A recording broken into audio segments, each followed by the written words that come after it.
Bonjour à tous, aujourd'hui je vais vous parler d'un lieu paranormal qui se trouve en France.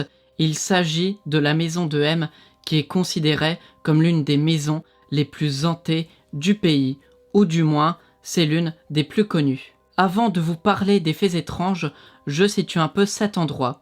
Donc cette maison se situe à Villeneuve-d'Ascq, au 294 rue de Lannoy, à l'entrée de la ville de M, à environ 10 km du centre-ville de Lille.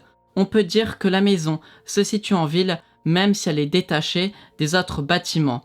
Bref, c'est une maison seule et elle est assez grande. Entre septembre 2016 et juin 2017, j'ai habité à quelques kilomètres de là, mais j'avais complètement oublié l'existence de cette maison, donc je ne l'ai pas vue. À présent, je vais parler de son histoire. La demeure a été construite en 1939 et durant une grande partie de son existence, la maison aurait abrité de nombreux phénomènes paranormaux. Il est donc temps de parler des sombres événements en lien avec cette maison. Peu après sa construction, une famille a emménagé dans cette maison. Les nouveaux propriétaires étaient un couple avec un enfant, un garçon qui avait 5 ans. À un moment donné, sans que l'on en sache plus, l'enfant meurt dans des conditions mystérieuses. Je ne connais pas l'année de sa mort, mais ça devait être pendant la Seconde Guerre mondiale, mais je n'en sais pas plus. Bref, suite à ce drame, le couple quitte la maison et décide de la faire louer. Mais les histoires sombres ne vont pas s'arrêter là. Tous les futurs locataires de cette maison ne sont pas restés longtemps. Au total, 4 couples auraient vécu ici et ils seraient restés de seulement 2 jours à 3 mois tout au plus. Toutes les personnes qui ont habité là auraient été perturbées par des phénomènes paranormaux. Des cris, des rires d'enfants, des pleurs ou bien encore des bruits de pas sont souvent entendus. D'autres phénomènes paranormaux se seraient aussi produits. Certains objets bougeaient tout seuls, comme des tableaux, etc. Dans un autre exemple, si l'on bougeait quelque chose, on pouvait le retrouver à l'endroit où il était auparavant, comme s'il se remettait à sa place tout seul. Ces événements nous laissent penser qu'il pourrait s'agir du fantôme de l'enfant qui a été retrouvé mort quelque temps auparavant. Ce sont les bruits de pleurs ou les rires qui le font surtout penser. En plus des événements dont je vous ai parlé, d'autres choses plus macabres auront lieu puisque l'on dit que certains locataires seraient morts dans cette maison. Certains se seraient même suicidés. Ils auraient été retrouvés pendus dans la même pièce. On dit que c'était dans la chambre où le jeune garçon a été découvert mort, mais je précise que l'on n'a pas d'autres informations sur ces morts brutales, on peut donc tout imaginer. Après toutes ces sombres histoires, la maison était inhabitée et elle n'avait plus de propriétaire. C'est pour ça qu'elle appartiendra ensuite à la mairie de la ville. Cette maison, vu qu'elle était laissée à l'abandon, devait être rénovée ou surtout démolie pour que l'on oublie la malédiction autour de cet endroit, pour pouvoir passer à autre chose. Mais c'était impossible, car à chaque fois, les machines qui étaient là pour détruire la maison s'arrêtaient de fonctionner, comme si une force mystérieuse les en empêchait. Cette demeure serait donc comme indestructible. Bon, je vous avoue que ça me paraît un peu trop bizarre. Bref, pour continuer, on dit aussi que des ouvriers auraient été blessés sans raison. Vu que la maison ne peut être détruite, toutes les fenêtres ont été murées pour éviter que des gens pénètrent à l'intérieur, mais seule la fenêtre de la chambre du garçon mort n'a pas été murée. Et si vous voulez savoir pourquoi, eh bien je n'ai pas trouvé de réponse. Après, il faut savoir que la maison et son jardin étaient entourés d'un grillage et il y avait un panneau qui indiquait que l'accès à cet endroit était interdit. On a donc fait pas mal de choses pour que les gens ne puissent pas aller dans cet endroit. Et pour ceux qui sont déterminés à y aller, ils ne doivent pas se plaindre s'ils ont des problèmes puisqu'ils les cherchent un peu. En parallèle à tout ça, durant des années, la maison, bien qu'inhabitée, était accessible par un couple d'agriculteurs venus autour de la maison pour y cultiver des pommes de terre. Par contre, je précise bien qu'ils n'y habitaient pas, ils devaient passer quelques fois par jour. On raconte qu'il fallait se méfier de ces gens puisque l'agriculteur tirait parfois sur les personnes un peu trop curieuses. Bon là, je ne sais pas trop quoi penser de cette anecdote. Pour en revenir à la maison, il faut savoir que pendant plusieurs années, elle aurait été gardée par un chien. D'ailleurs, le couple d'agriculteurs devait sûrement s'occuper de lui. Cette mystérieuse demeure était donc protégée, on va dire.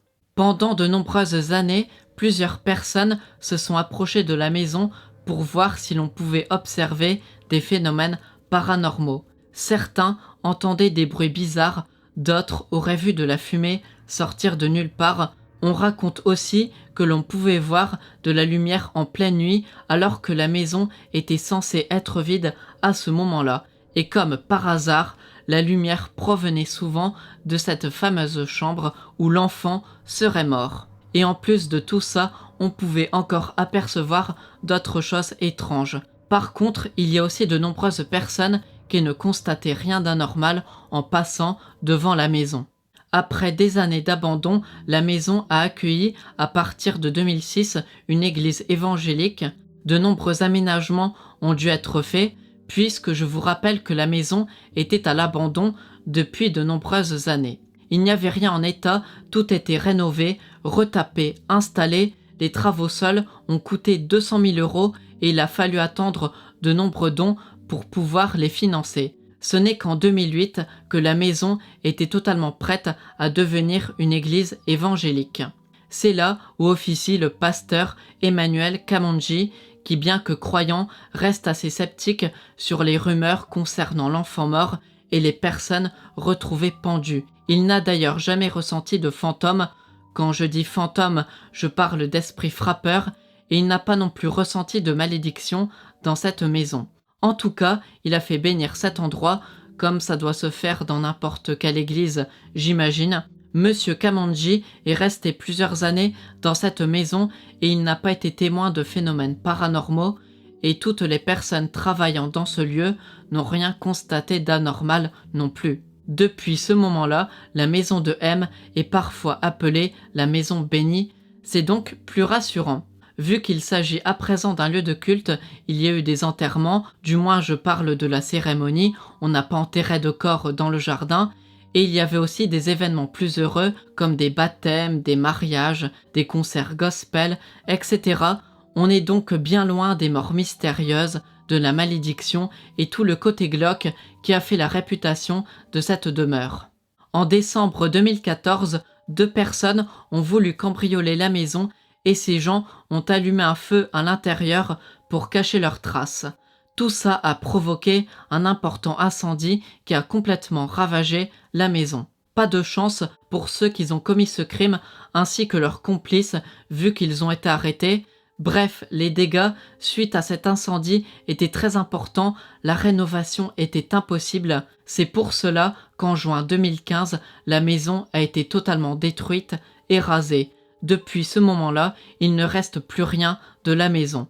À noter que les machines qui ont participé à sa destruction ne sont pas tombées en panne ce jour-là et les ouvriers n'ont pas subi de quelconque malédiction.